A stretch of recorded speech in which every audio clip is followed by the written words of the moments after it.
안녕하세요. 네, 이번 시간엔 우리가 의사표시에 대해서 배우겠는데, 우리가 저번 시간에 뭘 배웠냐면 법률 행위를 저번 시간까지 우리가 여러 시간에 걸쳐서 공부했고, 그리고 오늘부터는 의사표시를 배울 거예요. 근데 자 보세요, 여러분들. 우리 앞에서 기억나시겠지만 의사표시가 법률 행위의 재료가 된다 그랬죠. 그래서 의사표시 두 개가 모이면 계약, 법률 행위가 된다 그랬잖아요. 그죠? 그래서 그러니까 여기 기억나요, 여러분들? 의사표시를 재료로 해서 법률 행위가 발생이 되고, 법률 행위가 의사표시를 재료로 해서 이루어지면은 권리 변동이 발생한다. 권리 변동. 그죠? 자, 근데 어떤 내용도 배웠냐면, 만약에 의사표시가 잘못되면 법률 행위도 잘못되고 권리 변동도 무효가 된다 그랬죠. 그래서 우리가 이 의사표시 봐봐요. 의사표시의 불일치라던가 하자 있는 의사표시를 우리가 지금부터 배울 건데, 왜 그걸 배우냐면 이 의사표시가 불일치 또는 하자가 있어서 얘네들한테 문제가 생겼죠. 그러면 뭐까지 영향을 미치는 거예요? 권리 변동까지 무효가 돼서 영향을 미치기 때문에 우리가 요거를 지금부터 보자는 겁니다. 아셨죠? 자, 그러면 보세요. 우리가 이제 의사표시를 배울 건데, 오늘은 의사표시의 불일치 중에서 의사표시의 불일치가 세 가지가 있는데, 이 중에서 비진의 의사표시를 배울 거고요. 말씀드렸듯이 의사표시의 불일치가 3개 있고 하자 있는 의사표시는 사기강박이거든요. 요거를 차례로 우리가 보도록 하겠습니다. 아셨죠? 시험 문제도 잘 나오고 굉장히 중요한 부분이에요. 자, 그러면 포인트는 진의는 특정한 내용의 의사표시를 하고자 하는 표의자의 생각이지 진정으로 마음속에서 바라는 사항이 아니다.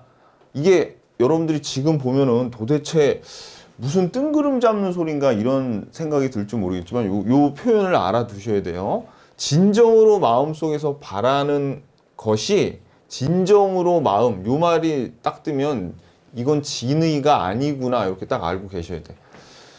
그리고 비진의 표시를 오늘 우리가 배울 텐데, 이게 일종의 그냥 거짓말이라고 생각하면 되는데, 비진의 표시는 일단은 유효입니다. 유효이지만 어느 경우에 무효가 되냐면 상대방이 알았거나 알 수 있었으면, 악의 또는 과실이 있었으면 그때는 무효가 되는 거예요. 뭔 소리인지 아직 모르겠죠. 괜찮아요. 그 다음에 요 비진의 표시는 상대적인 무효인데, 상대적인 무효는 선의의 제3자를 보호하는 무효입니다. 이따가 요거는 자세히 설명을 드릴 거고요. 그 다음에 강박에 의한 증여는 비진의가 아닙니다. 강박에 의한 증여는 비진의가 아니고, 그리고 요 비진의 의사표시를 단독행위, 공법행위, 가족법에서 어떻게 적용하고 어떤 것은 적용이 안 되는지 거기에 대해서 살펴보고 판례 몇 가지를 보면 요 비진의 내용은 끝나는 겁니다. 아셨죠? 자, 그런데 오늘 우리가 뭘 볼 거냐면 비진의를 볼 건데, 그 전에 좀 기초적인 지식들 몇 개를 좀 알아야 돼요. 자, 먼저 비진의 의사표시를 알기 전에 사전에 좀 알아야 될 게 있는데, 먼저 사람 이름을 좀 알아야 돼요. 사람. 자, 먼저 요 갑이 자기는 건물을 을한테 줄 생각도 없는데 진의를 갖지 않는 그냥 거짓말로 야, 내가 너한테 건물 줄게 라고 말한 사람, 의사표시를 한 사람을 표의자라 그래요. 의사표시를 한 사람이라고. 근데 그거를 들어주고 요 건물을 진짜로 달라고 하는 사람을 우리가 상대방이라고 하는 겁니다. 그러면 이 둘을 합쳐서 당사자라 그래요. 당사자. 아무튼 계약, 뭐 어떤 의사표시를 주고받고 계약을 하거나 이런 사람들이 뭐예요? 당사자죠. 이 둘이 당사자고, 그런 다음에 이 을이 이 건물을 병한테 팔았을 때 요거를 사는 사람을 우리가 제3자라고 하는 겁니다. 그래서 제3자. 그러면 중요한 건 요 당사자고, 제3자는 왜 얘는 나오냐면 선의의 제3자, 악의의 제3자, 보한의 만에, 이제 그것 때문에 얘가 나오는 거예요. 자, 그 다음에 절대적 무효와 상대적 무효가 있어요. 자, 이제 제가 좀 비유를 들어서 좀 말씀을 드릴게요. 어떤 마을이 있습니다. 어떤 마을이 있는데 여기 여자가 9,998명 살고 남자가 딱 2명 살아요. 그러니까 총 10,000명 중에 남자는 딱 둘밖에 없어요. 근데 이 남자가 하필 남자 둘이서 하필 어디서 사냐면 요 건물 초입부에 이렇게 입구에서 둘이 살고 있어. 자, 그러면 사람들이 이 마을로 이렇게 지나가려다 딱 남자 둘이 있는 걸 보면 이 마을엔 남자들이 더 많은가 보다, 내지는 남자들이 이 둘밖에 없을 거라고 생각을 잘 안 하죠. 그죠? 근데 막상 들어가 보면 다 여자밖에 없고 남자는 둘밖에 없단 말이에요. 지금 이게 바로 무효마을이야, 무효마을. 왜냐면은 우리가 지금 민법을 배우는 비교적 초입부에 비진의 의사 표시하고 다음 시간에 배울 통정 허위 표시를 배우는데 얘네 둘이 무효거든요. 무효인데 상대적인 무효예요. 얘네 둘만 상대적인 무효야. 그러면 민법 전반에 걸쳐서 상대적인 무효는 딱 요거 2개밖에 없는데, 그럼 나머지는 뭐예요? 나머지는 다 절대적인 무효라고요. 마치 여기처럼 남자 둘, 여기 10,000명 중에 둘만 남자고 나머지는 싹 다 여자이듯이 우리가 앞으로 민법에서 배우겠지만 요거 둘만, 비진의 의사 표시하고 통정허위 표시만 상대적 무효고 그 밖에 나머지는 다 무슨 강행규정 위반이다, 아니면 무슨 뭐 서류를 위조해서 뭐 무효다, 뭐 이런 것들 있죠. 이런 거는 다 뭐예요? 절대적 무효야. 절대적 무효. 일단 그걸 알아야 돼. 이따가 절대적 무효와 상대적 무효를 자세히 설명을 드리겠지만 이걸 알아야 돼. 그러니까 이제 여러분들이 이런 질문을 하면 안 되는 거예요. 우리가 지금 여기서 이제 진도를 나가고 저기 뒤에 가서 물권편이나 채권편을 공부할 때 또 막 이제 무효가 등장하거든요. 그랬을 때 저한테 선생님 이거는 절대적 무효예요, 상대적 무효예요 라고 질문하면 된다 안 된다? 안 되죠. 왜? 아이, 요거 2개 빼고 다 뭐니까 절대적 무효니까 이거 2개 빼고 나머지 뒤에 가서 우리가 배우는 것들은 다 무슨 무효겠어요? 당연히 절대적인 무효가 되는 겁니다. 아셨죠? 오케이. 자, 그 다음에 무효가 되면 부당이득 반환으로 받았던 거를 다 돌려줘야 되는데, 무효의 효과, 요거를 먼저 본 다음에 절대적, 상대적 무효를 다시 한번 좀 설명드릴게요. 근데 일단 이거부터 알아야 돼요. 상대적 무효는 딱 뭐밖에 없어? 요거 2개밖에 없어. 요거 기억. 그 다음에 무효의 효과를 한번 좀 보면 가령 이겁니다. 이 갑이 을에게 건물을 3억 주고 팔았어요. 그랬을 때 등기가 만약에 갑 앞에서 이제 을로 갈 거 아닙니까? 얘는 3억 주고 갑은 을 앞으로 이렇게 등기를 하게 됩니다. 자, 그랬을 때 만약에 이 둘 간의 계약이 무효가 돼 버리잖아요. 무효가 되면 어떻게 해야 되냐면 돌려줘야 돼. 돌려줘. 이거를 뭐라 그러냐면 부당이득 반환이라고 그럽니다. 부당이득 반환. 왜냐면 원래 자 3억은 얘 거였고 건물은 갑 거였죠. 그래서 계약에 의해서 3억 주고 건물을 소유권 이전 등기를 을 앞으로 했는데 이게 무효가 되면 더 이상 얘가 가지고 있는 건물과 얘가 가지고 있는 3억은 얘네 갑과 을 게 아니란 말이에요. 그러니까 이게 일종의 부당이득이야. 그래서 이게 무효가 되기 때문에 원주인한테 돌려줘야 돼. 그걸 우리가 뭐라 그러냐면 부당이득 반환. 제가 길게 얘기했지만 무효가 되면 그냥 받았던 거 돌려줘야 됩니다. 그래서 어떻게? 이 을은 어떻게 되냐면 자기 앞으로 등기된 거를 말소를 하고 그 다음에 이 갑은 받았던 3억을 돌려주는 거예요. 근데 만약에 이 을은 이렇게 등기를 말소를 해줬는데 얘가 3억을 안 주고 있죠. 그러면 을이 뭐라고 할 수 있냐면 야, 너 왜 내 돈 안 돌려주냐? 라고 부당이득 반환 청구라는 거를 해서 소송까지 갈 수 있어요. 그러니까 부당이득 반환 청구 소송까지 할 수 있다는 거, 그거. 그래서 이제 받아내야죠. 그죠? 이 무효가 되면. 그러니까 아무튼 무효의 효과는 줬으면 돌려줘야 돼. 근데 이런 경우도 있죠. 자, 이 갑이 둘이 이제 무효라고 판단, 이제 그 결정이 나기 전에 얘한테 등기는 해줬거든요. 근데 을은 돈을 안 줬어. 을은 돈을 안 줬어. 근데 이게 돈을 안 준 상태에서 무효라고 판단되면 얘는 또 괜히 줬다가 다시 뺏을 수 없잖아요. 그러니까 이행을 안 했으면 그냥 얘는 3억 안 주고 되고 이거 그냥 받았던 것만 돌려주면 되는 거야. 그러니까 결국 무효의 효과는 뭐냐 하면 실행을 안 했으면 그냥 실행 안 하면 돼. 근데 실행을 했으면 어떻게 해줘? 부당이득 반환으로 돌려줘야 돼. 무슨 얘기인지 아시겠죠? 오케이. 이걸 알아야 돼요. 그러니까 무효 간단합니다. 원래 무효라 그러면 계약을 했어. 근데 이 계약이 무효예요. 그러면 실행을 안 했으면 그냥 안 줘도 되는데 실행을 했어. 서로 줄 거 주고 받고 받았어. 그러면 어떻게? 다시 돌려줘야 돼. 다시. 그걸 뭐라 그런다? 부당이득 반환이라 그런다. 오케이. 좋았습니다. 자, 이게 무효의 효과입니다. 이거 잘 알아야 돼요. 자, 그 다음에 우리가 이제 요거를 좀 볼게요. 갑과 을이 서로 이제 계약을 했는데 그래서 건물을 을한테 팔았어요. 을한테 팔고 을은 또 이 건물을 병한테 팔았어. 그러면 등기가 갑을병순으로 되죠. 여기도 마찬가지야. 이 갑이 을한테 건물을 팔고 그리고 을이 병한테 팔아서 갑을병 이 순으로 됐는데 만약에 이 갑과 을의 이 계약이 절대 무효가 되잖아요. 절대 무효. 그러면 요 계약, 즉 요 계약에 의해서는 갑과 을이 당사자죠. 당사자야. 얘는 뭐야? 얘는 제3자 아닙니까? 제3자? 나중에 샀으니까.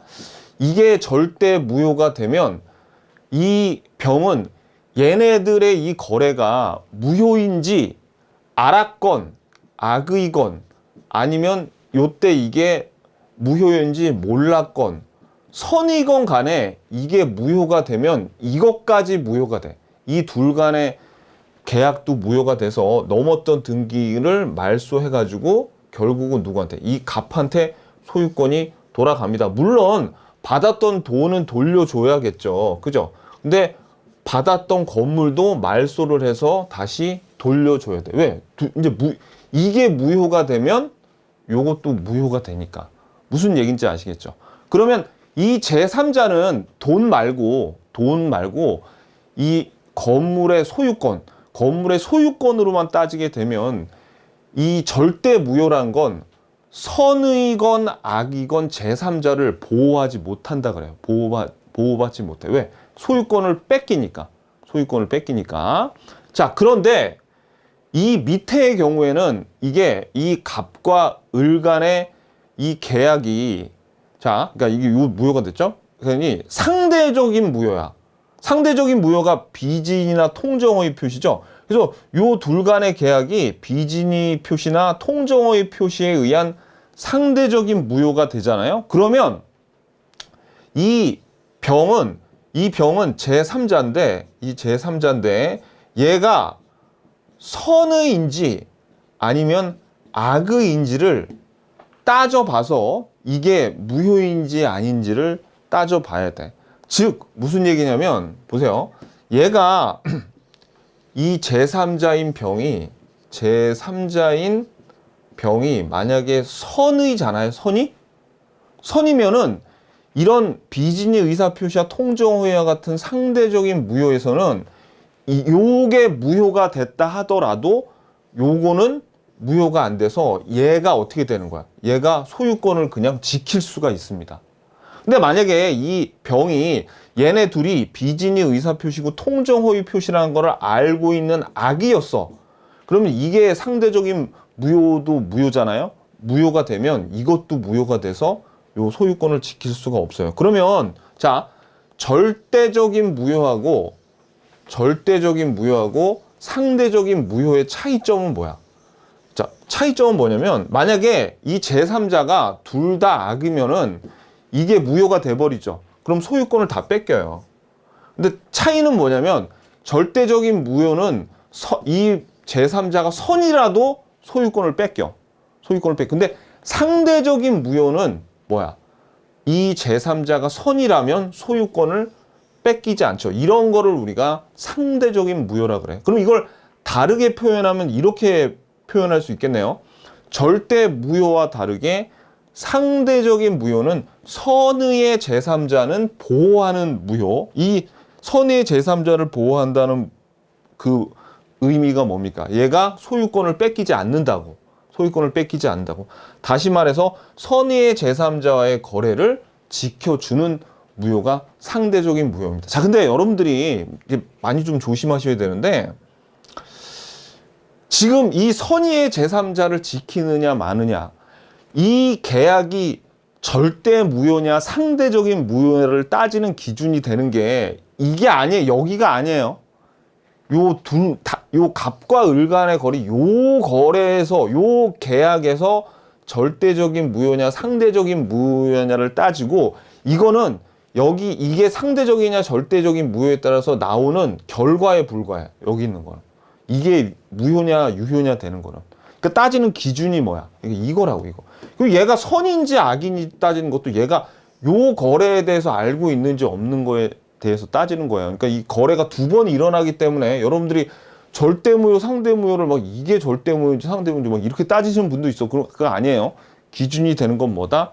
이거라는 얘기입니다. 무슨 얘기인지 아시겠죠? 요게 절대적 무효와 상대적 무효라는 겁니다. 자, 근데 우리는 지금 이제부터 뭘 배울 거야? 딱 민법에서 두 개밖에 없는 비진의 의사 표시를 배우고, 그 다음에 다음 시간에 통정 허위 표시를 배울 거예요. 자, 연습 한번 해보자고요. 연습.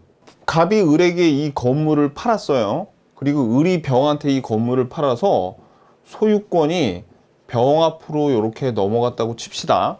자, 그런데 알고 봤더니 이게 요 둘 간의 거래가 서류를 위조한 무효가 됐대요. 그럼 이거 상대적인 무효입니까? 아니면 절대적인 무효입니까? 아니, 당연히 절대적인 무효죠. 왜? 왜냐면 상대적인 무효는 비진의 의사 표시하고 통정호의 표시 두 개밖에 없다 그랬잖아요. 그럼 이거 두 개 아니잖아. 그럼 이건 뭐야? 절대적인 무효가 되는 거죠. 이게 절대적인 무효란 얘기는 이 병이 선이건 악이건, 얘 제3자잖아요. 제3자, 그죠? 제3자인 병이 선이건 악이건 보호를 못 받죠. 그러니까 어떻게? 요 거래도 무효가 돼서 소유권 말소를 당해서, 돈은 받겠지만, 돈은 돌려받겠지만 어떻게? 말소되고 말소돼서 다시 갑 앞으로 가게 돼 있다는 겁니다. 아셨죠? 자, 우리 비진이에 대한 개념 한번 좀 잡아보겠는데요. 비진이가 뭐냐면 일종의 쉽게 얘기해서 거짓말인데, 어떤 의사 표시를 했는데 의사하고 표시하고 서로 다른 거예요. 근데 얘가 이 거짓말을 했다고 그래서 이 거짓말이 나쁘다는 의미가 있는 게 아니에요. 자, 그래서 우리 구조가 어떤 식으로 돼 있냐면, 지금 이 거짓말을 한 사람을 우리가 표의자 이렇게 얘기하거든요. 표의자라고 얘기하는데, 이 표의자가 불리해. 어떤 거짓말을 하는 거냐면, 표의자 측에서 부동산을 헐값으로 넘겨주거나 아니면 그냥 주겠다는 이런 거짓말을 한 겁니다. 아니면 직장을 관두겠다고 뭐 사표를 내던가. 자, 그래서 그러니까 이게 여러분들이 거짓말, 이 비진이가 일종의 거짓말을 해서 이 거짓말이 나쁘다고 생각하시면 안 돼요. 예를 들어서 이런 경우가 있어.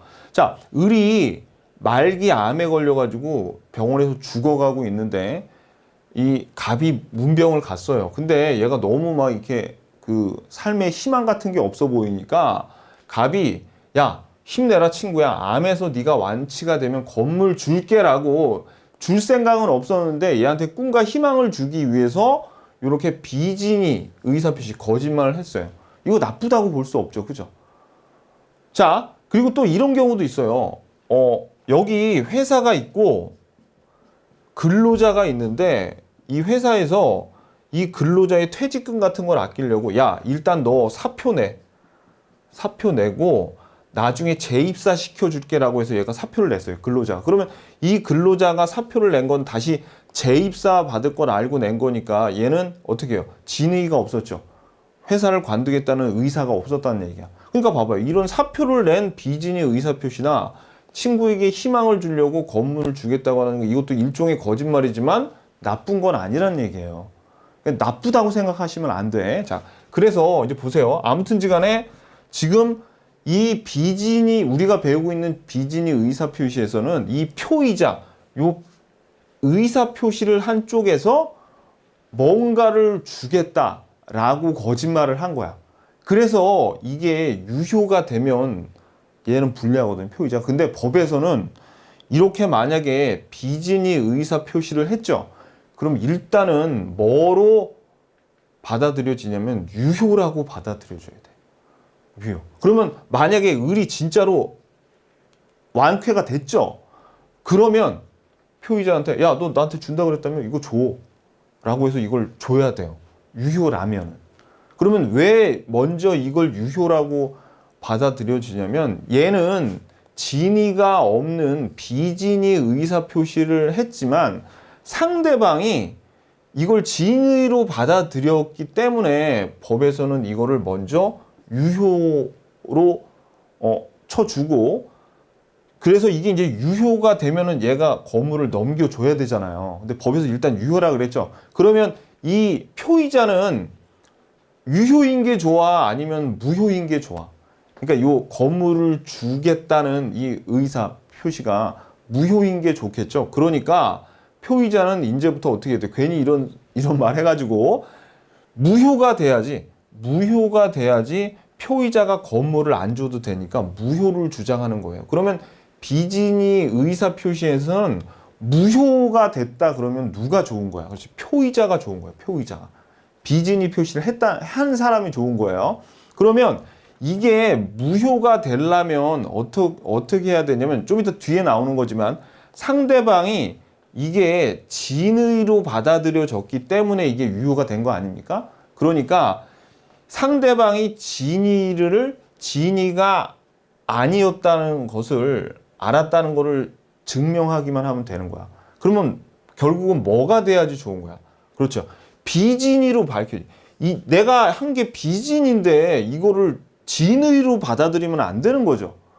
이 표의자 입장에서는 비진의 의사 표시가 비진의로 밝혀져야지 무효가 되는 거예요. 근데 여러분들이 많이 착각하시는 게 판례 같은 거 읽어보면 어떤 이 사람이 비진의 의사 표시를 했는데 진의로 이게 밝혀졌다 그러면 표의자가 좋은 줄 알아. 아니에요. 비진의로 밝혀져야지 이게 무효가 돼서 안 줘도 돼. 그러니까 어떻게 해요? 그렇지. 이걸 여러분들이 꼭 알아야 돼. 먼저 우리가 비진의 의사표시를 여러분들이 왜 헷갈려 하시냐면 얘가 건물을 주겠다고 한 게 무효여야지, 그리고 이 의사표시가 비진이었다고 인정이 되어야지 표의자 측에서 유리하다고요. 그러니까 이 표의자는 자기의 말이 거짓말이 이거 비진이야. 야, 내가 했던 거는 진이가 아니었어. 비진이었다고라는 거를 밝혀야 돼. 이거 무슨 얘기인지 아시겠죠? 그러니까 거짓말이라고 여러분들 이거 그러니까 거짓말이 일종의 비진인데 이걸 나쁘다고 생각하시면 안 돼요. 자기가 진이가 없었다는 것을 표의자 측에서 밝혀야지 얘가 이게 무효가 돼서 유리한 겁니다. 무슨 얘기인지 아시겠죠? 근데 많은 분들이 착각하시는 게 진위가 돼야지 뭔가 좋은 일이 벌어지는 줄 알아. 그럼 큰일 나요. 진위가 되면 이쪽이 큰일 나. 아까 사표 낸 것도 마찬가지야. 사표를 냈는데 그게 비진이었다고 밝혀줘야지 계속 회사를 다닐 수 있지. 진이었다고 밝혀주면 회사에서 잘려요. 무슨 얘기인지 아시겠죠? 일단 그래서 여러분들이 이 구조, 먼저 비진이를 설명을 듣기 전에 대충 이런 큰 그림을 그리고 가야지 비진이가 그 하나하나 속 깊숙이 이해가 갑니다. 아셨죠? 자, 교재 46페이지 보겠습니다. 자, 우리 원래 1절이 있는데 1절이 44에서 45페이지인데 시험에 안 나오니까 그냥 안 보셔도 돼요. 여기서부터 보면 돼. 46페이지부터. 자, 진이 아닌 의사표시라고도 하고 비진이 의사표시라고도 하는데 의의를 보면 표의자 있죠. 표의자. 우리 이제 아까 누구를 예를 들 거냐면 계속 얘 가지고 하자고요. 누구야? 암에서 완치되면 건물 줄게. 지금 암에서 완치되면 건물 줄게라는 게 이게 그냥 힘내라는 거짓말이라는 것을 표의자가 알고 있어야 돼. 만약에 그렇지 않으면은 요거는 뭐가 되냐면 착오라고 나중에 뒤에서 배울 거거든요. 그래서 그게 되고요. 그 다음에 또 하나는 뭐가 있냐면 얘가 지금 이 말이 진위가 아니라는 것을 상대방이 몰랐어야지 비진이 거짓말이 되는 거지. 얘가 이게 거짓말이라는 것을 상대방도 요걸 알죠. 그러면 둘 다 비진이란 걸 알면 우리가 통정이 되는 거야. 다음 시간에 배울 통정.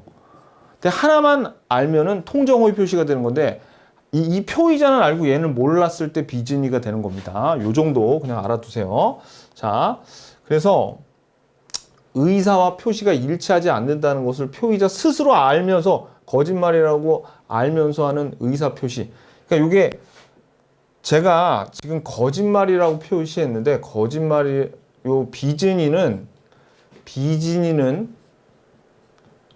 거짓말로 그냥 우리가 받아들이셔도 되고 아니면은 비자를 차라리 없을 무자로 대체해서 무진이 진이 자체가 없는 걸로 이렇게 해석을 판례 쪽으로 가면 이렇게 해석하는 게 더 편한 경우도 있어요. 당분간은 우리 거짓말로 그냥 보자고요.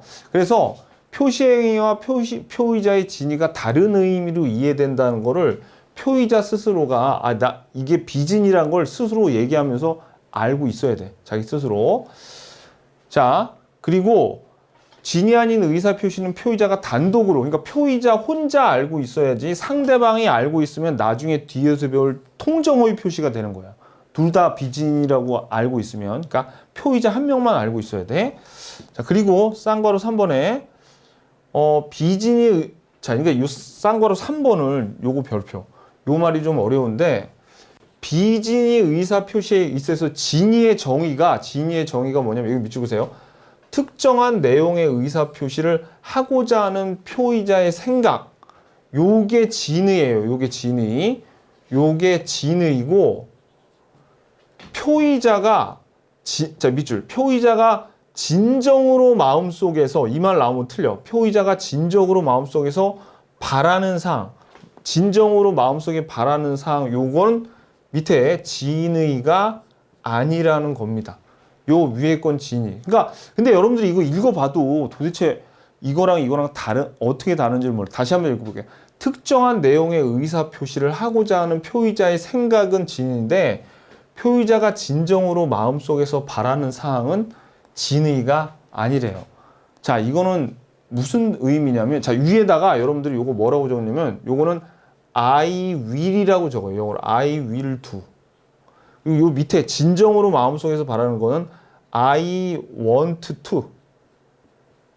그러니까 진의는 뭐냐면 나는 무언가를 할 것이다지 나는 뭔가를 하고 싶다가 아니라는 의미입니다. 자, 이거 예를 들어서 설명을 드리면 되는데 자, 보세요, 여러분들.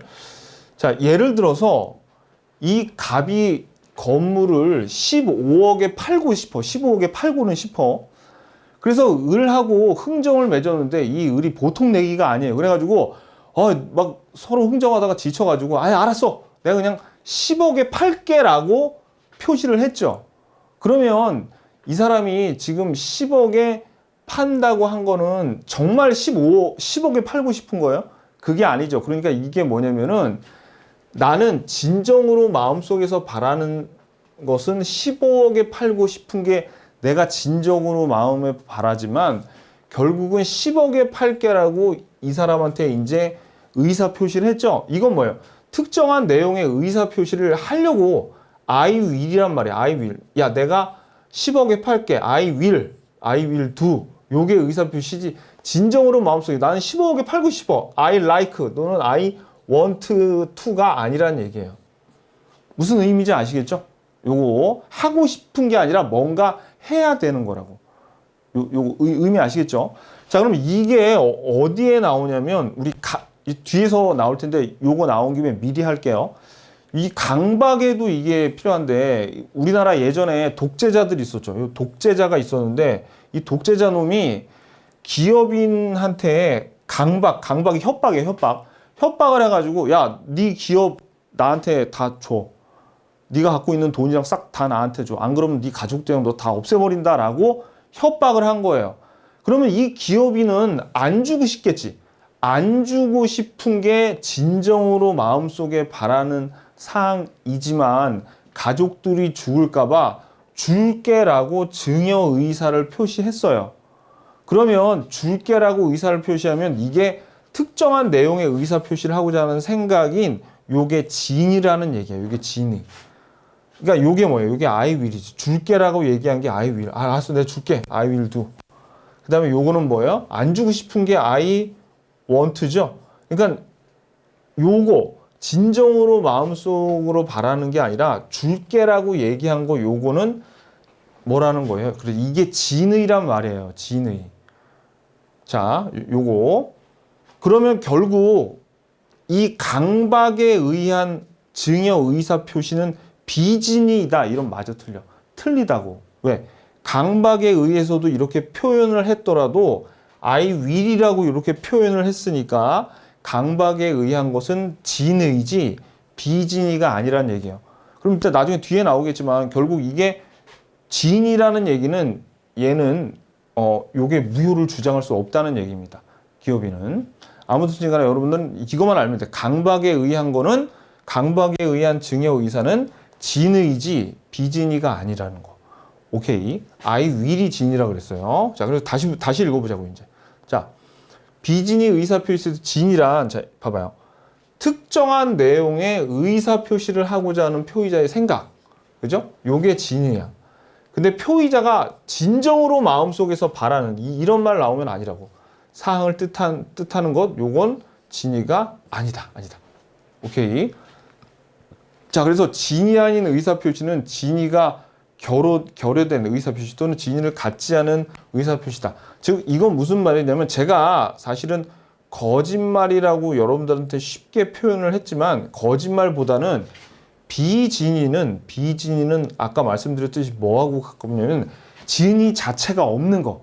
진의 자체가 없는 무진의라고 표현을 한 것이 제가 보기엔 좀 더 나아요. 왜냐하면 진의 자체가 결여되거나 진의를 갖지 않는 진의가 아예 없는 거라고요. 이런 게 없는 거가 사실은 비진의입니다. 오케이.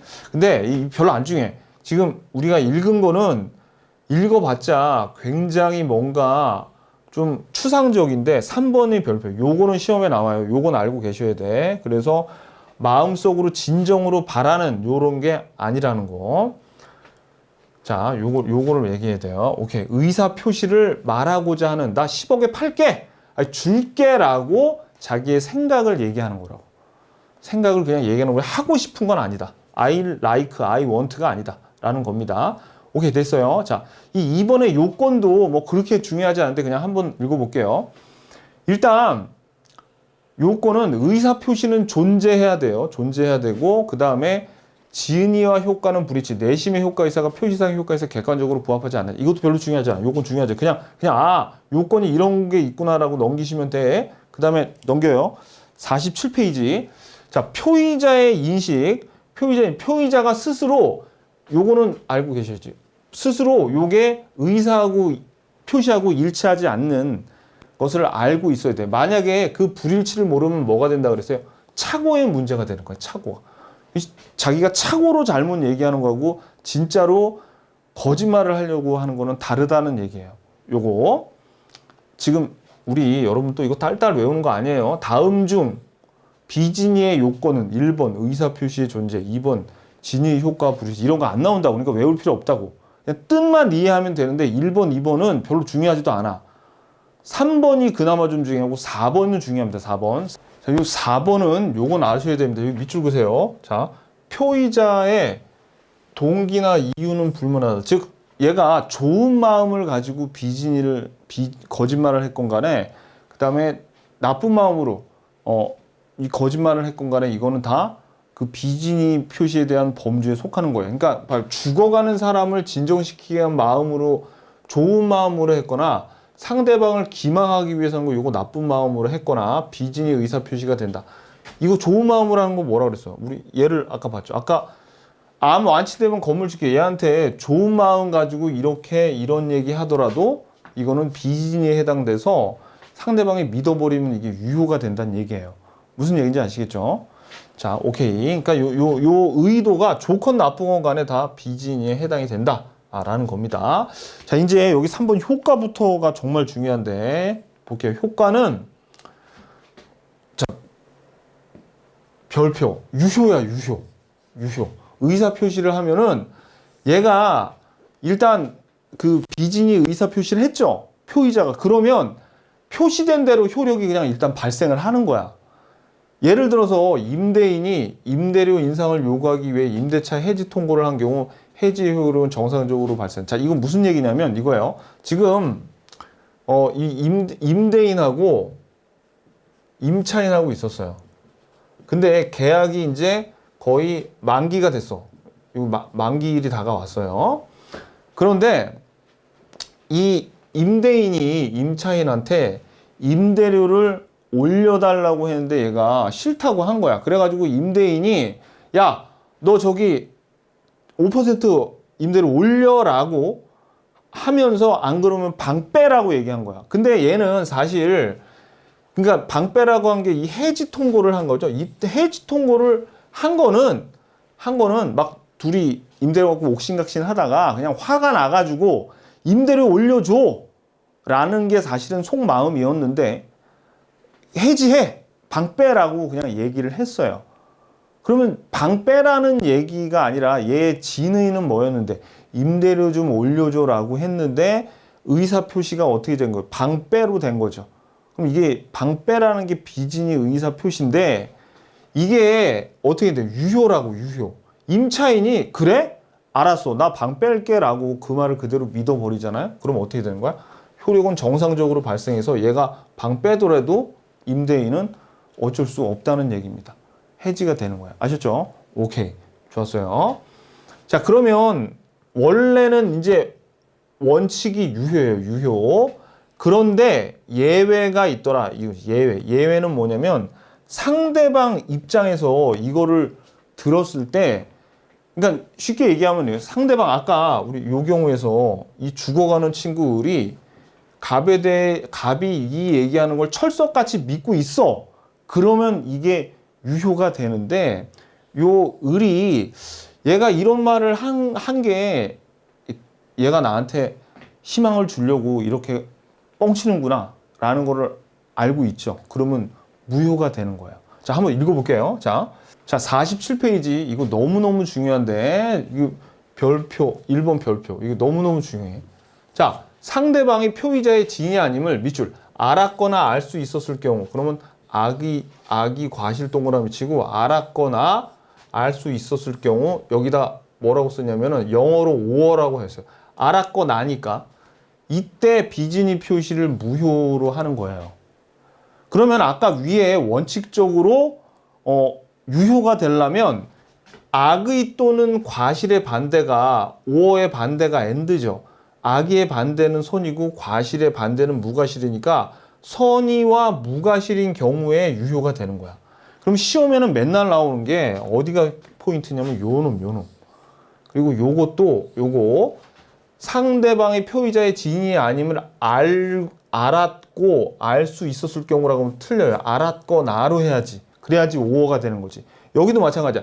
상대방이 선의 또는 무과실이라 그러면 또는이라 그러면 틀려. X, and 선의와 무과실인 경우 이렇게 몰랐고 과실이 없는 경우 이렇게 얘기를 해야 됩니다. 그러면 자 표의자는 얘가 이게 무효가 되려면 이게 비진이었다는 걸 자기가 입증을 해야 되는데 그러려면 어떻게 돼? 상대방이 악의거나 과실이었다는 것을 자기가 입증해야 돼. 그래서 여기 봐봐요. 상대방의 악의 또는 과실의 유무에 대한 주장과 입증 책임은 누구에게 있냐면 그 의사 표시의 무효를 주장하는 자가 누구예요? 여기 밑에서 표의자죠. 표의자가 얘가 악의거나 과실이 있다는 것을 입증을 해야 됩니다. 그러면 여러분들이 선생님 이거 알았거나하고 과실 얘네들에 대해서 좀 알고 싶겠죠. 여러분들 알고. 자, 요거를 제가 예를 들어서 한번 좀 설명을 드리면 먼저 봐봐요. 원칙이 뭐라 그랬어? 원칙이 표의자가 비진의 의사를 표시를 했어요. 근데 비록 비진의 의사 표시 이렇게 거짓말로 얘는 속 없는 마음을 했는데도 상대방이 선의 and 무과실 몰랐고 과실이 없었을 경우에는 유효가 되는 거야. 유효가. 근데 무효가 되려면 어떻게 해야 돼요? 무효가 되려면 이렇게 돼야 되는 거예요. 이 비진의 표시를 했을 때 상대방이 악의 또는 과실이 있어야지 요게 무효가 된다고요. 오케이? 그러면 자 봐봐. 방금 전에 그러면 이게 무효가 되려면 상대방의 악의 또는 과실인데 만약에 이게 유효가 되려면 어떻게 된다 그랬어? 그렇지. 유효가 되려면 요거의 반대가 선이 과실의 반대가 무과실이고 요게 제일 중요해. 오의 반대가 and 아닙니까? 그래서 and하고 오하고 요거 절대 잊어먹으면 안 돼요. 요게 된다. 자 그러면 예를 한번 좀 들어보자고요. 예를 한번. 그럼 아니 상대방이 악이라는 건 뭐고 과실은 뭐예요? 자 이거 제가 억지로 그냥 예를 하나 만든 겁니다. 억지로 예를 하나 그냥 만들어 보면은 자 이런 거예요. 예를 들어서 여기 을이 있잖아요. 을이 동네 청년이야. 동네 청년. 그냥 동네 청년. 근데 자기 친구들이 되게 많은데 갑도 이 을의 친구예요. 한 20년 사귀었어. 근데 이 갑은 한 잔 들이마셨다 하면 어떤 습관이 있냐면 뭐 그런 사람들이 술 먹고 나서 넌 진정한 나의 친구야 막 뭐 그런 사람들 많잖아요. 그러면서 온 동네 친구들한테 다 다니면서 술만 마시면 막 각서 같은 걸 쓰는 거야. 넌 진정한 내 친구야. 내가 너 내일부터 내가 타고 다니던 자동차 줄게. 막 그러면서 각서에다가 내 친구인 자동차, 내 친구에게 자동차를 준다라고 막 각서를 막 친구들한테 막 뭐 그렇게 술 취하면 막 써줘요. 써줘. 자, 근데 어느 날 이 갑이 또 술 한잔 하고 나서 을한테 와가지고 야, 진정한 친구야. 아, 넌 진짜 내 친구야 하면서 각서에 써서 각서에 뭐라고 썼냐면 내 집 너한테 줄게라고 각서를 쓰고 얘가 잠들었다는 얘기예요. 그러면 어떻게? 그렇지. 이 을은 평소에 갑이 맨날 그러고 다니다는 거 온 동네 사람들이 다 알고 있죠? 그럼 그 각서를 가지고 가서 법원에 가가지고 얘가 나 준다 그랬거든요? 라고 이렇게 이게 지인이라고 얘기할 수는 없어. 왜? 얘가 악이라는 걸 이미 알고 있으니까. 맨날 그런 놈이니까. 그게 악이에요. 이미 알고 있어요. 얘가 거짓말, 얘가 하는 말이 진의가 없다는 것을 알고 있는 거죠. 그죠? 진의가 없다는 거. 그러니까 진의가 없다는 건 정말로 이걸 주려는 마음이 없다는 게 이게 악이고 또 하나의 얘는 자, 좀 억지로 만들었는데 을이 의사야, 의사. 아주 능력 있는 의사인데 을하고 갑하고 친하지 않아요. 잘 모르는 사람이야. 근데 이 갑이 어떤 사람이냐면 여러분들 그 환각제주에서 본드 같은 거 있죠. 본드 같은 거를 막 이렇게 자꾸 불어. 그러면은 막 전 안 불어봐서 모르겠는데 눈동자도 좀 풀리고 몸에서 본드 냄새도 나고 막 이렇게 말도 잘 안 나온다 그러더라고요. 그러면 이 갑이 있잖아요. 이 을하고 이렇게 어디서 만났어. 만나가지고 얘기를 하다가 아 저기 의사 양반 기분 좋은데 내가 가진 건물 당신한테 줄게라고 각서를 썼대요. 그럼 아까랑은 좀 상황이 다른 게 얘네 둘이 잘 모르죠. 하지만 이 을은 의사잖아, 의사. 의사니까 얘가 이 과실이란 게 뭐냐면 충분히 주의를 기울여가지고 얘 직업이 의사니까 얘를 딱 봐서 얘 보니까 눈도 풀리고 혀도 꼬부라지고 본드 냄새도 내고 얘 제정신이 아닌데? 라는 것을 주의를 좀만 기울였으면 알았어. 근데 주의를 기울이지 않고 그냥 각서를 그냥 믿었대요. 그러면 뭐야? 얘는 과실이 있는 걸로 보는 거야. 왜? 얘는 직업이 의사이기 때문에 조금만 주의를 기울였었으면 이게 진의가 없는 비진이란 걸 알았을 거 아닙니까? 본드 불고 얘가 지금 정신 나가가지고 한 거를 알고 있었는데 요거 주의를 기울이지 않았어. 그런 걸 과실이야. 자, 지금 얘를 제가 억지로 만들었는데 얘를 기억하는 게 중요한 게 아니에요. 좀 여러분들한테 오래 가게 하려고 일부러 얘를 그렇게 만들어 봤는데 아무튼지 간에 자, 따라서 무효가 되려면 이 을이 어떻게 해요? 악의 또는 과실, 즉 상대방의 진의가 없다는 것을 알았거나 알 수 있었으면 무효가 된다. 유효가 되려면 어떻게 돼야 돼? 을이 선의 또는 무과실이 얘가 이 표의자가 한 얘기가 어떻게 해요? 진의, 비진이라는 것을 몰랐고 거기에 대한 과실이 없으면 그때는 정말 유효가 돼서 줘야 된다고. 뭐 이런 각서 써서 줬을 때. 무슨 얘기인지 아시겠죠? 오케이. 됐어요. 자, 요 얘기입니다. 지금 요 얘기를 한 거예요. 그 다음에 이제 우리가 또 중요한 게 입증 책임이 누구한테 있다고요? 표의자한테 있다고, 표의자. 제3자에 대한 효과인데, 자, 우리 처음에 뭐 배웠어요? 비진의 의사 표시는 상대적 무효라 그래서 절대적 무효라 그랬어요. 그렇죠. 이 경우에는 밑줄 선의의 제3자에게 대항하지 못하는 상대적 무효래. 그러면 이 경우에 선의의 제3자에게 대항을 못한다는 말은 누가 대항을 못한다는 거였어요. 그죠? 여기 주어를 뭐라고 하냐면 여기다가 표의자가 대항하지 못하는 거지.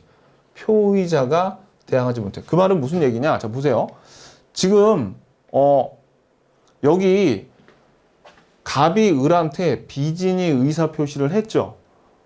그래가지고 요게 무효 판정이 나기 전에 을이 병한테 요거를 소유권 이전을 해줬대요. 근데 만약에 이 병이 여기 갑과 을 사이에 요게 비진의에 의한 요런 무효가 될 거라는 거를 선의 자 이거 조심해야 돼. 아까 이 상대방은 아까 뭐라 했어요? 요게 유효가 되려면 선의 앤드 무과실이었는데 요건 병 제3자죠. 요 경우에는 선의기만 하면 돼. 선의기만 하면 돼. 이걸로 잘 속입니다. 여기에다가 선의 무과실 찾으면 안 돼. 상대방 요거만 선의와 무과실이었어. 자, 근데 요 제3자가 있잖아요. 그러니까 요거 무과실 요하지 않나. 이거 너무 중요해. 근데 아무튼 간에 요 제3자가 선의라면은 이게 무효라 하더라도 갑이 얘한테 달라 그러지 못해. 왜? 이건 상대적인 무효이기 때문에 선의의 제3자는 보호받는 무효예요. 그 말은 갑은 병으로부터 요걸 무효를 주장하면서 요거를 뺏어올 수 없죠. 그렇기 때문에 어떻게? 갑 입장에서는 병인 선의의 제3자에게 갑 입장에서는 대항하지 못하는 거고 제3자는 표의자에게 대항할 수 있는 겁니다. 무슨 얘기인지 아시겠죠? 그러니까 주어를 잘 보셔야 돼. 주어를. 오케이. 자, 그래서 보시면 자, 비진의 의사 표시가 예외적으로 무효가 됐대요. 어느 경우에 무효가 됐겠어? 그렇죠. 요 상대방이 악의 또는 과실이 있어가지고 비진이라는 게 이제 밝혀져서 무효가 되는 경우에 그 무효는 선의의 제3자에게 대항하지 못하는 상대적 무효다. 너무너무 중요합니다. 선의의 제3자에겐 대항하지 못해요. 그러면 여기 주의하실 게 무과실 X. 요 제3자에서는 무과실을 요하지 않아요. 선의 앤드 무과실은 지금 비진이가 되려는 조건 중에 상대방에게 해당하는 거야. 오케이. 2번. 선의란 제3자가 앞선 행위가 비진이 표심을 모르는 것을 말하는데 제3자는 자, 밑줄. 제3자는 일단 선의로 추정되니까 특별한 사정이 없는 한 이것도 마찬가지야. 무효를 주장하는 자가 제3자가 악의임을 입증을 해야 됩니다. 자, 무슨 얘기냐면 보세요. 일단 여기가 무효가 됐죠. 근데 만약에 얘가 선의라면 얘네 둘 간의 계약은 유효가 돼가지고 소유권이 그냥 병한테 넘어가죠. 그럼 얘가 뺏지 못하지. 그러면 이게 무효가 됐으니까 갑은 이제 어떻게 병의 요 계약이 무효라는 걸 주장하기 위해선 얘가 선의가 아니라 무과실은 요하지 않으니까 악의라는 것을 누가 입증해야 돼? 갑이 만약에 입증을 하잖아요. 얘가 알고 봤더니 선의가 아니라 이 내용을 알고 있었어요 라는 거를 갑이 밝히면은 그때는 어떻게 되는 거야? 이게 유효가 아니라 무효가 된다는 얘기예요. 무슨 얘기인지 아시겠죠? 오케이. 그 얘기입니다. 그래서 다시 볼게요. 자, 다시 읽어볼게. 선이란 제3자가 앞선 행위가 비진이 표심을 모르는 것을 말하는데 제3자는 아까 밑줄 걷죠? 제3자는 선의로 추정되니까 특별한 사정이 없는 한 무효를 주장하는 자가 제3자가 악의임을 입증해야 돼. 왜 악의임을 입증해? 다시 찾아오려면 요거를 무효화시켜서 요거를 얘가 이게 악의가 돼야지 요게 무효가 돼가지고 둘 간의 관계가 요걸 뺏어오고 이렇게 할 수 있잖아요. 그죠? 오케이. 그 다음에 볼게요. 그 다음에는 만약에 갑과 을의 관계가 비진이가 아니라 이게 유효였죠. 앞 단계가 유효였죠. 그러면 병이 설령 악의라 하더라도 얘네들이 이런 서로 다툼이 있다 하더라도 이 뒤에 있는 얘는 유효가 되는 거야. 유효가 되는 거야. 자, 근데 만약에 자, 요거 한번 볼게요. 지금 한번 볼게요. A하고 B하고 C하고 D가 있어요. D가 있는데 어떤 관계냐면 지금 얘네들 사이에 비진이 요렇게 막 싸움하고 있어. 근데 등기는 벌써 D한테까지 넘어갔어요. 그럼 얘는 제3자고 얘를 우리가 전득자라고 그러는데 전득자라고 하는데 만약에 이게 무효죠. 이게 무효라고 쳐봐요. 그러면 만약에 이 C가 선의의 제3자가 선이면 요거는 유효가 되는 거죠. 요건 유효가 되는 거야. 그러면 앞 단계가 유효면은 그 뒤에 있는 애는 그냥 얘가 선이건 악이건 간에 그냥 유효가 되는 거예요. 근데 이 경우에 얘가 무효였어. 근데 알고 봤더니 요 제3자가 악이었대. 그러면 B하고 C와의 계약도 요게 무효가 되는 거죠. 그때는 이제 이 D가 만약에 선이면은 유효인데 악이라면 얘도 무효예요. 그러니까 어떻게 되는 거야? 이 구조가 어떤 식으로 되냐면 이렇다는 얘기입니다. 구조가 이렇게 돼 있어. 만약에 A, B, C, D, E, F까지 넘어갔다고 쳐. 자, F까지 넘어갔는데 만약에 한 사람이 여기 유효죠. 그러면은 나머지 애들은 다 선악을 불문하건 선이건 아니건 앞쪽에 하나가 유효면 다 유효인 거야.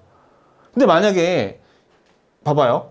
여기가 유효래. 여기가 유효. 나머지 두 군데는 무효가 됐어. 그러면 어떻게 돼? 그렇지. 여기서부터는 여기가 유효면 여기서부터 이제 선악을 불문해. 여기는 어떻게 돼? 그렇죠. 여기는 여기가 일단 무효였으면 얘는 어떻게 돼요? 선의여야 되죠. 근데 선의가 아니었고 요거 선의가 아니었고 악이었대. 그래서 이게 무효가 됐잖아요. 그러면 얘는 살펴봐야 돼. 앞 단계가 무효면 선인지 악인지 살펴봐야 돼. 근데 앞 단계가 유효이면 뒤는 살펴볼 필요도 없어. 무슨 얘기인지 아시겠죠? 그래서 앞 단계가 무효이면 요 놈을 살펴봐야 되지만 앞 단계가 유효이면 이 뒤부터는 살펴볼 필요가 없어요. 오케이. 요걸 아셔야 돼. 자. 오케이. 됐습니다. 자, 그러면 우리 요걸 보자고요. 자, 진위 아닌 의사표시의 당사자는 선의의 제3자에 대해서 무효를 주장하지 못하지만 선의의 제3자가 당사자에게 무효를 주장할 수는 있다. 이것은 선의의 제3자에게 당사자가 대항하지 못한다. 자, 이거는 무슨 의미냐면 별거 아니에요. 이거는 방금 전에 만약에 요 병이 선의죠. 그러면 요 표의자가 야 무효라라고 주장을 할 수 없잖아. 왜? 이건 상대적인 무효니까. 하지만 요 제3자가 들어보니까 사정이 딱한데 얘가 자기 친구 암 그거 좀 기운을 북돋아주기 위해서 한 거구나 라고 얘기하면 어떻게 얘가 그래 알았어 무효라고 그냥 주장하는 거는 가능하다는 얘기예요. 얘가 이렇게 주장할 수 없지만 권리를 가지고 있는 선의의 제3자가 이게 무효야라고 주장할 수는 있다는 얘기입니다. 다시 한번 읽어볼게요. 진위 아닌 의사표시의 당사자는 선의의 제3자에 대해서 무효를 주장하지 못하지만 여기서 당사자는 특히 누구를 얘기하는 걸까요? 요거는 특히 표의자를 얘기하는 거지. 표의자는 선의의 제3자인 병한테 무효를 주장하지 못하지만 선의의 제3자, 병이 당사자, 표의자에게 무효를 주장할 수는 있다. 이것은 선의의 제3자에게 당사자가 대항하지 못한다는 의미이다. 그러니까 무슨 얘기냐면 선의의 제3자는 자기 마음대로 해도 되는 거야. 유효를 주장하건 무효를 주장하건. 자, 그 다음에 선의의 제3자로부터 다시 전득한 자는 설령 전득자가 악의인 경우에도 보호를 받는다. 그러니까 앞 단계에서 하나라도 유효가 있으면 그 뒤에 바로 뒤에 있는 얘는 악의라도 상관이 없다는 얘기예요. 앞 단계에서 무효면 자 아까 다시 한번 보겠지만 앞 단계에서 이렇게 무효면은 요 놈이 선인지 악인지 따져봐야 돼. 근데 요 놈이 유효죠? 그럼 요 놈은 선악인지 따질 필요도 없다는 얘기입니다. 오케이. 다시 한번 이제 이게 전까지 갔어. 근데 이게 무효고 이게 무효면 정은 선의여야지 요걸 취득해. 왜? 앞 단계가 무효였으니까. 오케이. 요 정도 알면 됩니다. 그래서 요 제3자의 우리 효과 요거 되게 중요해요. 자, 그래서 다시 한번 이제 좀 정리를 한번 해보자고요. 자, 선의의 제3자에게 대항하지 못하는 상대적인 무효죠. 이 무효가. 요 무효가 선의의 제3자에게 대항하지 못한 상대적 무효예요. 비진이 표시에 대한 거. 그 다음에 제3자는 일단은 선의로 추정이 되고 무과실은 요하지 않아요. 그래서 무효를 주장하는 표의자가 얘가 악의라는 걸 밝혀야지 무효를 주장할 수 있어. 그리고 3번에 선의의 제3자가 자라더라도 얘는 무효를 주장할 수 있다 그랬죠. 얘는 못하더라도. 그 다음에 네 번째, 선의의 제3자로부터 전득한 자가 얘가 앞쪽에 선이면은 이게 유효라는 얘기죠. 그러니까 선의의 제3자로부터 전득한 자는 어떻게 된다? 얘는 선악을 불문하건 그냥 소유권을 취득한다 라는 얘기입니다. 보호를 받는다는 얘기나 소유권을 취득한다는 말이랑 같아요. 오케이, 됐습니다. 자, 그러면 교재 48페이지 보시면 적용 범위가 나오는데 이 단독행위는 적용이 됩니다. 적용이 돼요. 자, 여러분들이 이 단독행위는 뭐냐면 의사표시가 하나밖에 없는 거예요. 그동안 우리가 배웠던 거는 A가 B한테 그리고 B는 A한테 청약과 승낙을 한 계약은 양쪽 방향인데 요 단독행위는 A가 B한테 일방적으로 한쪽으로 의사표시를 하는 게 단독행위입니다. 그러면 아무튼 이것도 의사표시가 있으니까 이 의사표시가 비진이라면 비진이에 적용이 되겠죠. 그래서 단독행위는 적용이 된다고요. 상대방이 있는 단독행위뿐만 아니라 상대방 없는 단독행위, 유언 등에서도 적용이 돼요. 자, 그러면 이게 적용이 되면 만약에 이 비진이가 원래는 유효잖아. 원래는 유효인데 이게 무효가 되려면 어떻게 해야 돼요? 무효가 되려면 요 상대방이 악의 또는 과실이 있어야지 요게 무효가 되죠. 근데 상대방이 없는 단독행위는 일단 유효인데 상대방이 없다며. 그러면 악이 무과실인지 따질 수가 없죠. 그러니까 그냥 무조건 유효인 거야. 그래서 밑줄 그세요. 상대방이 없는 의사표시의 경우에는 상대방이 없기 때문에 항상 유효한 법률행위가 된다. 요렇게 알아두시면 돼요. 자, 그 다음에 2번에 보시면 가족법상의 행위, 요거는 당연히 진의가 절대적으로 중요하니까 자, 옆에다가 X, 요거 옆에다가 X, 공법행위에도 적용될 여지가 없어요. 그래가지고 공무원이 예를 들어서 비진이 사표를 낼 의사는 없었는데 사표를 내면은 걔는 무조건 수리가 됩니다. 그냥 무조건 진의가 되는 거예요. 그거는. 그래서 요거 두 개는 적용될 여지가 없다. 자, 그리고 그 다음에 대리행위와의 관계를 볼 건데요. 자, 여기는 일단 어디에 밑줄 그시냐면 대리권의 남용에 밑줄 그시고 그 다음에 대리행위는 대리인을 표준으로 비진인지 진인지를 결정. 요게 포인트예요, 결론은. 자, 그럼 대리권의 남용이 뭐냐면요. 자, 예를 들어서 여기 본인이 갑인데 갑이 요 건물을 을을 대리인으로 해서 얘가 본인이에요. 요 건물을 병한테 팔려고 해. 그럼 원래 이 대리인은 본인을 위해서 최선을 다해야 되거든요. 본인의 이익을 위해서. 근데 대리권이 남용이란 건 뭐냐면 본인을 위해서 일하는 게 아니라 그냥 자기 자신의 사익을 위해서 대리권을 어떻게 해요? 이용하는 거야. 그러면 이 대리니까 무슨 경우냐면 원래 본인은 한 100억 정도의 이 건물을 팔기를 원했는데 얘는 빨리 그냥 수수료나 받고 말려고 이걸 아주 반값인 헐값에 병한테 넘기는 이런 경우를 얘기하는 거죠. 그러면 보세요. 이 대리인이 이게 100억짜리인데 막 한 30억에 이렇게 판대. 30억에 판다는 요런 말이 나왔을 때 이 상대방 병 있죠, 병. 상대방이 얘가 30억, 얘도 이거 100억짜리인 줄 알았는데 30억에 팔어? 라고 일단 의심을 해가지고 알았거나 알 수 있었을 때에는 얘가 지금 대리권을 남용하는구나 하고 알았거나 즉 악의 또는 과실인 경우에는 이거는 무효가 되는 거야. 그러니까 마치 뭐랑 똑같은 거예요? 우리가 방금 배운 비진이 의사표시를 어떻게 하는 거야? 또 거의 비슷하게 써먹는 거니까 이거를 유추 적용한다 그래요. 요 107조를 대리권 남용해서 유추 적용하는 거야. 근데 다시 한번 말씀드리지만 이 사람이 요게 진이냐 비진이냐 따지는 거 지금 뭐를 보고 본인 기준이 아니라 요 대리인의 의사표시, 대리인을 표준으로 결정한다라는 얘기입니다. 시험에는 그럼 뭐가 잘 나오냐면 대리권 남용 어쩌고 나오는데 본인을 기준으로 한다, 본인을 표준으로 한다 그러면 틀리겠죠. 대리인을 표준으로 한다. 요렇게 시험 문제 나와요. 오케이.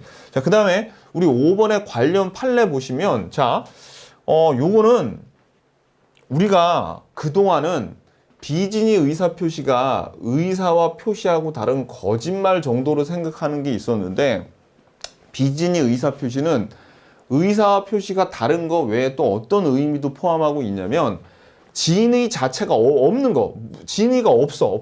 진의가 없는 거라고 여러분들이 요걸 생각해야지 좀 더 편하게 판례에 접근할 수 있어요. 그래서 뭐뭐 할 의사가 없이 요 표현이 들어가면 진의가 없다는 얘기예요. 비진이라는 얘기야. 그러면 예를 들어서 사직할 의사가 없대요. 그렇게 사직서를 제출하는 게 받아들여지면 이건 비진의가 되는 거죠. 근데 자의로 사직서를 제출했다 그러면 요거는 진의 의사가 있는 거죠. 그럼 이거는 진의야. 비진의가 아니라. 오케이, 됐어요. 네, 관련 판례 보겠습니다. 요거 지금 사직서에 관한 게 4개가 나오는데 여러분들 일단은 사표를 여기 나오는 사람들은 어떤 상황이냐면 자기가 뭐 예를 들어서 사장이 뭐 세금 문제나 그런 것 때문에 아니면 퇴직금 좀 적게 주려고 야, 너 일단 사직서 내. 그런 다음에 내가 뭐 재입사 시켜줄게. 뭐 이런 식으로 해서 자기 의사가 없이 사표를 내는 거예요. 자, 그러면 이 사표가 진의로 받아들여지는 게 좋겠어? 아니면 비진의로 받아들여지는 게 좋겠어요?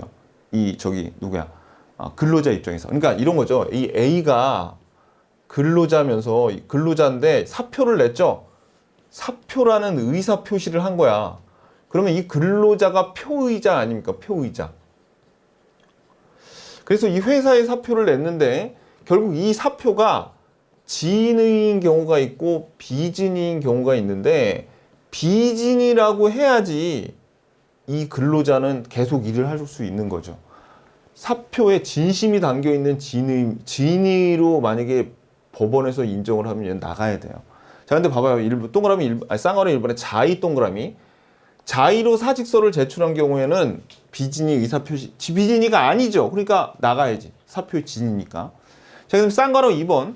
근로자가 회사의 경영반춘에 따라 사직원을 제출하고 회사가 이를 받아들여 퇴직 처리하였다가 즉시 재입사 동그라미. 자, 이거는 퇴직 처리하고 즉시 재입사하는 형식으로 하면 이거 퇴직금 깎으려고 이런 짓을 하는 건데 아무튼 그런 형식을 취한 경우 사직원 제출의 근로자는 뭐에 해당되는 거야?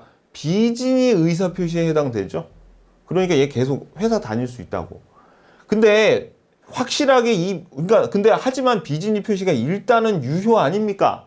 근데 어떻게 해야지 확실하게 얘가 더 무효가 되는 거야? 그치? 회사가 재입사하는 거를 알고 있었어. 악의야. 이게 비진이라는 걸 얘가 알고 있었단 말이야. 회사가. 그러니까 어떻게 해요? 퇴직의 효과는 발생하지 않는다. 퇴직의 효과는 이게 무효라는 얘기입니다. 이 사표가. 무슨 얘기인지 아시겠죠? 그래서 재입사란 말 나오면 이거 비진이로 받아들여져서 회사 안 나가도 되는구나. 이거 기억하시면 돼. 그 다음에 사직의 의사가 없대요. 사직의 의사가 없는 요거 기억하시고 그 다음에 근로자가 사용자의 지시 밑줄. 사용자가 누구냐면 사장이야. 사장이 지시로 어쩔 수 없이 일괄 사직서 밑줄. 그러니까 일괄 사직서 사용자의 지시 뭐 이런 말 나오면은 뭐예요? 비진의 표시라고. 이 사표는. 그러니까 나가도 돼? 안 나가도 돼? 아니, 나가야 돼? 안 나가도 돼? 안 나가도 된다는 얘기예요. 회사. 오케이. 요거. 그 다음에 이거 보세요. 쌍괄호 4번은 공무원 했던 거래요. 공무원. 이 비진의 의사표시는 공법행위에 준용되지 않아요. 근데 그래서 공무원이 사직서 자기 마음에도 없는 사직서 내면 그걸로 끝이야. 그러니까 여러분들 혹시 공무원 시험 봐서 붙으면 절대 사직서 같은 거 내시면 안 돼요. 아셨죠? 장난이었는데요. 그래도 나가. 그런단 말이야. 조심하셔야 돼. 오케이. 자, 그 다음에 이제 49페이지 쌍괄호 5번 보세요. 법률상 또는 사실상 장애로 자기 명의로 대출받을 수 없는 자를 위하여 대출금 채무자로부터, 자, 밑줄 명의 동그라미, 명의를 빌려준 자 있죠. 명의를 빌려준 자, 그와 같은 채무 부담의 의사가 말 어렵게 하는 거 봐. 채무 부담에, 자, 이거 괄호 한번 쳐보세요. 의사가 없는 것이라고 할 수 없으므로, 이게 무슨 소리예요? 무슨 헛소리야? 채무 부담에 의사가 있다고 봐야 함으로, 옆에 있다고 봐야 함으로, 이렇게 봐야 돼. 그 의사 표시를 비진의 표시에 해당한다고 볼 수 없다. 자, 그러니까 비진의 표시에 해당한다고 볼 수 없다는 말은 요게 진의이다라는 소리죠. 진의이다라는 소리예요. 여기서 포인트는 명의를 빌려줬다는 거. 명의를 빌려줬어. 자, 이게 무슨 얘기냐면 A라는 사람이, 좀 쓸까? 자, 봐봐요. 아무튼 이 판사들 말 어렵게 빙빙 돌려서 얘기하는 거 진짜 짜증나죠, 여러분들. 채무 부담의 의사가 없는 곳이라고는 할 수 없다는 게 이게 어느 나라 말이냐고 도대체. 자, 아무튼 봐봐요. 자, 명의를 빌려준, 이게 무슨 얘기냐면 A라는 사람이 요 은행으로부터 돈을 빌리고 싶었는데 법률상 또는 사실상 장애, 얘가 뭐 대출 한도가 꽉 차가지고 빌릴 수가 없어요. 그래가지고 명의를 어떻게, B한테 명의를 빌린 거야. 명의를, 야, 네 명의로 해서 은행으로 돈 좀 빌려줘 라고 한 거예요. 그러면 이 B는 사실 돈을 대출 받아서 자기가 이 돈을 쓰지 않은 거죠. 그러니까 나는 이거 빚인인데 라고 B가 주장을 한 거야. 하지만 법에서는 어떻게, 야, 네가 명의를 빌려줬다는 것은 I want가 아니라 I will do에 해당이 되잖아. 그러니까 너 이거 명의로 네가 돈을 빌렸다는 것은, 그것은 채무 부담을 하겠다고 봐야 돼. 채무 부담의 의사가 없는 것이라고 할 수 없으니까. 즉 채무 부담을 네가 한다고 의사 표시한 것과 같아. 그러니까 그거는 진이지 비진이가 아니야라고 얘기하는 겁니다. 아셨죠? 오케이. 그러면 시험에서 명의를 빌려줬다 이런 말 나오면 여러분들은 얘가 돈 갚아야 되는구나. 이렇게 해야 돼요. 명의를 빌려준 사람이 돈 갚아야 되는 거야. 이렇게 아셔야 돼. 지문에 뜨면. 자, 그 다음에 쌍괄호 6번. 자, 요게 뭐예요? 비진이 의사표시에서 진이란 특정한 내용의 의사표시를 하고자 하는 표의자의 생각. 그렇죠. 요거 앞에서 한번 나왔던 거잖아요. 요게 판례에 나왔던 건데, 앞에도 제가 적어 놓은 거예요. 표의자가 진정으로 마음속에 바라는 게 아니라 그랬죠. 요게 아니다. 그러니까 요게 진의지, 요게 진의가 아니다. 왜? 요게 I will이죠. I will. 요게 I want가 아니라 그랬잖아. I want가 아니라 그랬잖아. 그래서 뭐예요? 표의자가 강박 동그라미, 강박에 의해서나마 증여를 하기로 했대. 밑줄, 강박에 의해서나마 증여를 하기로 했으면 이거는, 자, 증여의 내심의 효과의 의사가 결여된 것이라고 할 수 없다. 이게 무슨, 증여의 내심의 효과가 결여가 된 것은 비진이라는 의미거든요. 비진이. 그러니까 아까 요거 우리 설명드릴 때 말씀드렸죠. 강박에 의해서 증여를 하기로 했다는 것은 비진이가 아니라 뭐가 되는 거예요. 이것도 I will에 해당하는 거니까 진의가 된다라고. 자, 결론. 자, 밑줄 보세요. 강박에 의한 증여. 그럼 여러분들 여기다 밑에다가 진의 동그라미 비진이 X 이렇게 적어놔. 요게 중요해. 요거만 기억해요. 요거 판사들이 말을 하도 이상하게 꼬아놔서 좀 어렵겠지만 강박에 의한 증여는 I will. 자, 위에다가 I will이라고 적어놔. I will do. 이렇게 보시면 됩니다. 아셨죠? 오케이. 됐어요. 49페이지 핵심 체크 볼게요. 진이 아닌 의사표시는 원칙적으로 유효래요. 원칙적으로 유효. 맞죠? 진이 아닌 의사표시는 상대방이 안 경우에 하나요? 무효이다? 아니죠. 요거 조심하셔야 돼요. 요거 상대방이 안 경우니까 이거 악의죠. 악의 또는 악의 또는 뭐예요? 과실이니까 이거 어떻게 해야 되냐면 상대방이 알았거나 또는 알 수 있었을 경우에 무효이다. 이렇게 해야죠. 이거 틀렸지. 진이 아닌 의사 표시가 유효가 되기 위해서는 자, 표의자가 상대방의 악의 또는 과실을 입증해야 되는 거 어디서 들었는데 맞는 지문이 아니에요. 뭐가 되기 위해서? 원래 유효지만 무효가 되기 위해서는 이래야지. 무효가 되기 위해서. 이거 틀렸죠. 4번. 강박에 의해서 증여를 하였다면 증여의 내심의 효과 의사가 결여된 것이라고 볼 수 없다 그랬죠. 증여의 내심의 효과 의사가 결여된 것이라면 이게 비진의로 받아들여졌을 텐데 비진의가 아니라 그랬죠. 강박에 의한 증여는. 그래서 이게 틀렸습니다. 5번. 진이 아닌, 아니가 아니라 진이 아닌 의사표시는 계약뿐만 아니라 단독행위에도 적용된다. 단독행위에도 적용되죠. 맞습니다. 오케이. 자, 그러면 오늘 포인트 보기 전에 여러분들한테 하나만 더 당부드리면 정말 여러분들이 많이 혼동하시는 게 지금은 막 배워가지고 별로 안 헷갈리시겠지만 좀 시간이 지나면 이 상대방이 있죠. 상대방. 얘네들이 이게 유효가 되려면 상대방이 뭐여야 된다 그래서 선의와 무과실인데 이 제3자가 앞에 만약에 무효를 해가지고 얘네가 유효가 되려면 얘는 선의만 해당되는 거예요. 무과실까지는 필요가 없다는 거. 이거를 여러분들이 항상 헷갈리거든요. 근데 앞으로 우리가 이제 요 선의는 굉장히 자주 보겠지만 얘는 안 나와요. 그러니까 선의 무과실 요 상대방이야. 제3자가 아니라 이거 꼭 기억하셔야 돼. 얘네 둘을 헷갈리시면 절대 안 된다고. 오케이. 자, 그래서 오늘 포인트를 보시면 자, 진의가 특정한 내용의 의사 표시를 하고자 하는 표의자의 생각이지 즉 I will이지. 그죠? I will do. 진정으로 마음속에 바라는 사항 I want 또는 I like가 아니다. 라고 했죠. 비진의 표시는 유효인데 상대방이 알았거나 악이거나 과실이 있었으면 무효다. 상대적인 무효는 선의의 제3자를 보호하죠. 강박에 의한 증여는 비진의가 아니라 그랬습니다. 단독 행위에 적용되는데 비진의는 공법이나 가족법엔 적용의 여지가 없다 그랬죠.